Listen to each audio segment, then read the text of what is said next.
Hello students, today topic is three-phase circuits or three-phase power system, and we are going to discuss in this topic what are the advantages of three-phase power supply, what is the meaning of phase sequence, what is balance supply, balance load, and what is balance system.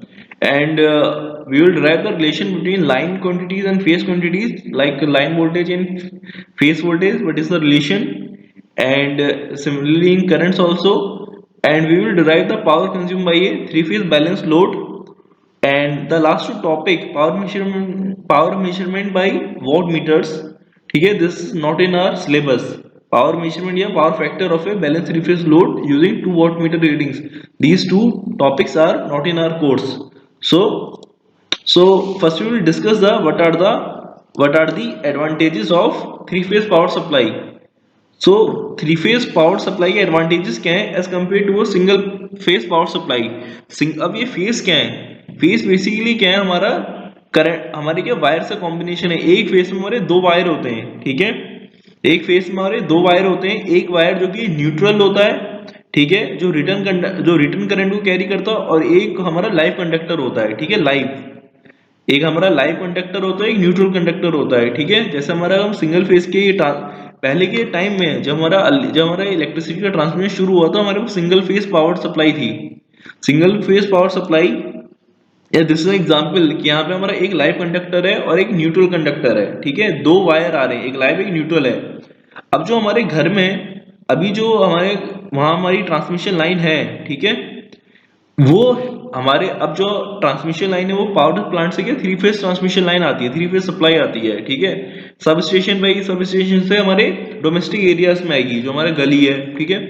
अब ये जो तीन phase हैं, इन phase को हम R Y B से denote करते हैं normally. We can also denote by A B C, हम इसको आर बाई बी से डिनोट करते हैं, ठीक है। अभी हम इसके टेक्निकल में आएंगे, आर बाई बी। अब क्या बोलते, ऐसी क्या नीड पड़ गई कि हम थ्री फेज सप्लाई को शिफ्ट हुए फ्रॉम सिंगल फेज सप्लाई। सो सबसे मेन इंपॉर्टेंट एडवांटेज क्या है थ्री फेज सप्लाई का in compare to single phase supply is reliability, ठीक है, कि ये ज्यादा रिलायबल है। मान लीजिए कई बार क्या होता है हमारे घर पे देर इज अ आपके घर में तूफान आया है, या फिर there is a power outage, power failure in monsoon season और ठंडर, ठीक है, तो स्टॉर्मिंग हुई है, तो there is a power failure, या फिर कोई ट्रांसमिशन लाइन पे कोई डैमेज हो गई है, कोई पेड़ गिर गया है, ठीक है। तो उस केस में क्या होगा, कई बार या फिर नॉर्मली भी आपके घर में पावर कट होता है और आप बाहर जाके देखते हैं कि आपके नेबर के घर में पावर सप्लाई आ रही है कि नहीं, ठीक है, या फिर कभी कभी आपके वहां लाइट आ रही होती है बट आपके नेबर में या फिर आपके मोहल्ले में लाइट नहीं आ रही होती है। इट इज वो ऐसा क्यों होता है, क्योंकि हमारे वहां जो सप्लाई आती है सिंगल फेज सप्लाई है, but it is coming from the three phase supply. हमारे घर के बाहर जो सप्लाई है थ्री फेज सप्लाई है, ठीक है, थ्री फेज मतलब उसमें तीन फेज हैं, R phase, Y phase and B phase. तो आपके घर में either any of the phase से हमारे यहाँ सप्लाई आ रही हो, या फिर आर फेज से सप्लाई आ रही हो, ठीक है, या फिर वाई से या बी से, और मे बी आपका जो नेबर है उसके यहाँ किसी डिफरेंट फेज से सप्लाई आ रही हो। तो अगर कोई पावर फेलियर होता है, तो in case of a power failure, तो थ्री फेज सप्लाई में क्या है, आपकी पूरी पूरी पावर सप्लाई क्या होगी, आपकी पूरा पावर आउटेज नहीं होगा। जिस फेज में प्रॉब्लम है सिर्फ उसी फेज की पावर सप्लाई आपकी कट होगी, बाकी फेज में आती रहेगी, ठीक है। तो एक तो रिलायबिलिटी बहुत अच्छी है हमारी थ्री फेज पावर सप्लाई की। फिर हमारा पहला पॉइंट क्या था, amount of conducting material required to transfer a given amount of power is minimum in a three phase system. अब जो हमारी ट्रांसमिशन लाइन है, जो वायर्स हैं, सिंगल फेज के हैं बेसिकली, दो वायर का कॉम्बिनेशन है, एक हमारा लाइव वायर, एक हमारा न्यूट्रल वायर। आपने घर में भी अपने स्विच में देखा होगा, स्विचेस होते हैं उसमें क्या दो होल होते हैं, तो एक होल में आप अगर उसमें टेस्ट लाएंगे तो एक आपकी लाइट ब्लिंक करती है और एक में आपकी लाइट ब्लिंक नहीं करती है।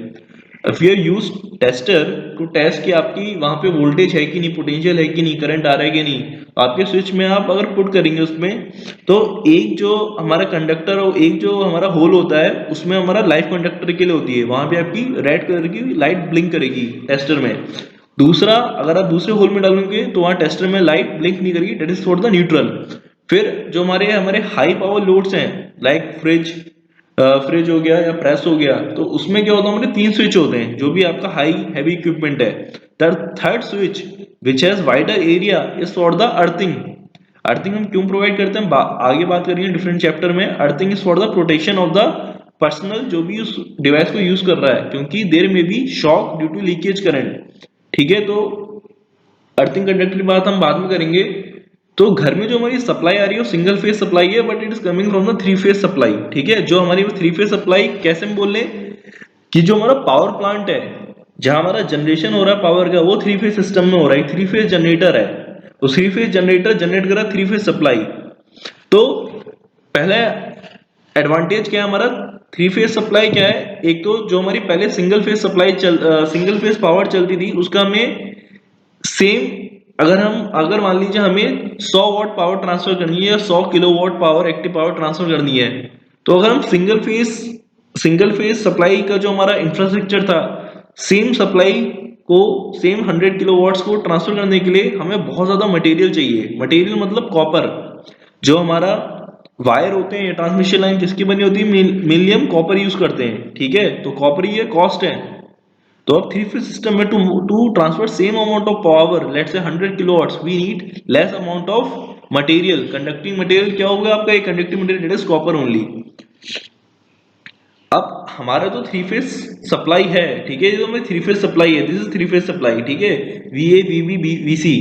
सिंगल फेज होता तो हमारा सिर्फ वीए होता। ठीक है, तो जो हमारी थ्री फेज सप्लाई है it is sinusoidal in nature, और जो हमारी सिंगल फेज सप्लाई होती है वो हमारी साइनोसॉइडल नहीं बनती। इसमें क्या है, तीन फेज जो है हमारा वीए वीए वीबी वीसी, इन तीनों का कॉम्बिनेशन हमारा एक साइनोसॉइडल सप्लाई क्रिएट करता है, ऐसी वोल्टेज क्रिएट करता है, इससे जो हमारी पावर क्रिएट होगी वो बहुत ही स्मूथ होगी। ठीक है, अब आपको घर में जो पावर सप्लाई हो कैसे चाहिए, क्वालिटी पावर सप्लाई चाहिए, यानी कि आपने कोई डिवाइस ऑन किया उसमें बहुत ज्यादा वोल्टेज की फ्लक्चुएशन हो रही है, वोल्टेज हमेशा कम ज्यादा हो रहा है, या फिर आपकी कोई डिवाइस में हार्मोनिक्स है, नॉइज आ रही है।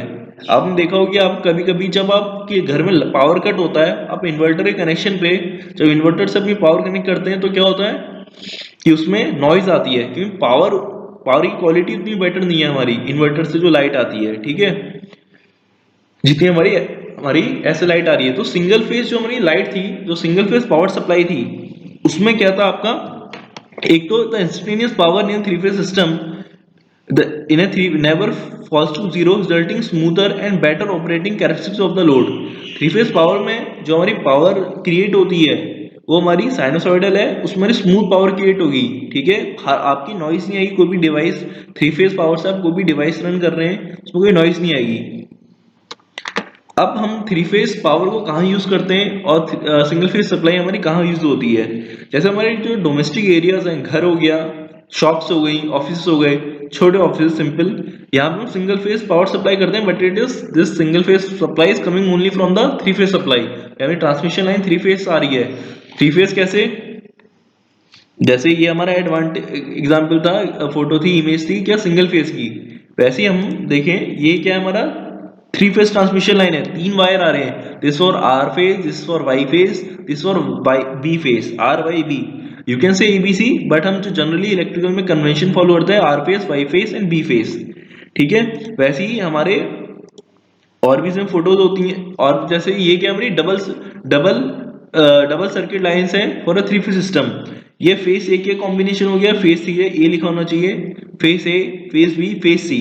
अगर हमारा सिंगल सप्लाई होता तो यहाँ पे बस फेस ए होता, ये दो फेस नहीं होते। तो जो थ्री फेज पावर सप्लाई है वो क्या है हमारा, तो three phase supply, the three phase supply is required by three phase induction motor which are widely used in industry because of their ruggedness, long high torque, low initial and maintenance cost। अब आपकी जो three phase induction motor हो जो industry में use करते हैं, ठीक है, जितनी हमारी फैक्ट्रीज हो गई, जो मान लो हमारी कोई फैक्ट्रीज है, आज जैसे सैनिटाइजर बन रहा है, या फिर कोई फैक्ट्री है, कार की फैक्ट्री है, एनी प्रोडक्ट फैक्ट्री, वहां पे हमारी जो मशीन है, बड़े बड़े रोबोटिक टूल्स हैं, they need high amount of power. तो हमारे हाई अमाउंट ऑफ पावर उन डिवाइस में हम थ्री फेज सप्लाई डायरेक्टली देते हैं, बट जो हमारे घर हैं, डोमेस्टिक हाउस होल्ड है, वहां में उतनी पावर की रिक्वायरमेंट नहीं, तो हम सिंगल फेज पावर देते हैं। ठीक है, but this single phase power at our domestic supply is coming from only from three phase supply. ठीक है, एक फेज से हमने सप्लाई ले ली है, बट जो हमारी सिंगल फेज सप्लाई होती थी, जो हम पहले के टाइम पे चलती, आज भी आप कहीं if you go in A village area, आप बहुत ही रिमोट एरिया में जाएंगे आज भी, तो आपको सिंगल फेज सप्लाई दिख जाएगी जहाँ पे हमारे बहुत कम पॉपुलेशन रहती है।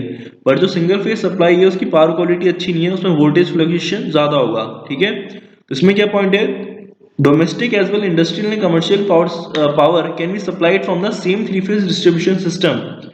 डोमेस्टिक में हम थ्री फेज में से कोई सिंगल फेज सप्लाई कर देंगे किसी घर में, और इंडस्ट्रीज में हमें तीनों फेज की जरूरत होती है एक ही डिवाइस में। Three phase system has better voltage regulation. Voltage regulation का मतलब क्या है, फ्लक्चुएशन कितना हो रहा है आपकी सप्लाई में। सिंगल फेज सप्लाई में आप देखेंगे कहीं गांव में जहां बहुत ही रिमोट एरियाज हैं, जहां पे अभी आपकी लाइट में क्या है, हम सिंगल फेज सप्लाई क्यों देते हैं, क्योंकि थ्री फेज सप्लाई को हमें सेटअप करने में ज्यादा इनिशियल इन्वेस्टमेंट आता है। आपको थ्री फेज लाइन बिछानी है तो आपको इन्वेस्टमेंट भी ज्यादा करना पड़ेगा। तो गांव में जो बहुत ही रिमोट एरियाज हैं जहाँ लोग बहुत कम रहते हैं, हमें सिंगल फेज लाइन आज भी आपको मिल जाएगी कि उसमें हमारे इनिशियल, उसमें हमारी क्या कैपिटल जो पैसा लगता है कम लगता है, बट उसका वोल्टेज रेगुलेशन बेकार होगा। मतलब वोल्टेज की क्वालिटी, जो आपकी पावर सप्लाई क्वालिटी अच्छी नहीं होगी। तो three phase system has better voltage regulation for a given size of the machine, the power generated by a three phase alternator is higher. अब हम एक सिंगल फेज जनरेटर की बात करें, ठीक है, और एक थ्री फेज जनरेटर की बात, अगर मान लीजिए हमें same amount of power create करनी है, लेट्स से 100 किलोवाट या 100 मेगावाट, तो एक जो सिंगल फेज सप्लाई का जो जनरेटर होगा उसका साइज बहुत बड़ा होगा as compare to a three phase generator for producing same amount of power. ठीक है, तो इसलिए हम थ्री फेज पावर यूज करते हैं। पहले एडवांटेज क्या है, जो पावर सप्लाई है बहुत ही स्मूथ होती है, नॉइज नहीं आती। दूसरा, वोल्टेज रेगुलेशन बहुत बेटर है, मतलब आपकी फ्लक्चुएशन नहीं होगी सप्लाई में। और three phase system distribution system से आप डोमेस्टिक घर में भी सप्लाई कर सकते हैं, इंडस्ट्रीज में भी। तो ये तो हो गया हमारा थ्री फेज सप्लाई।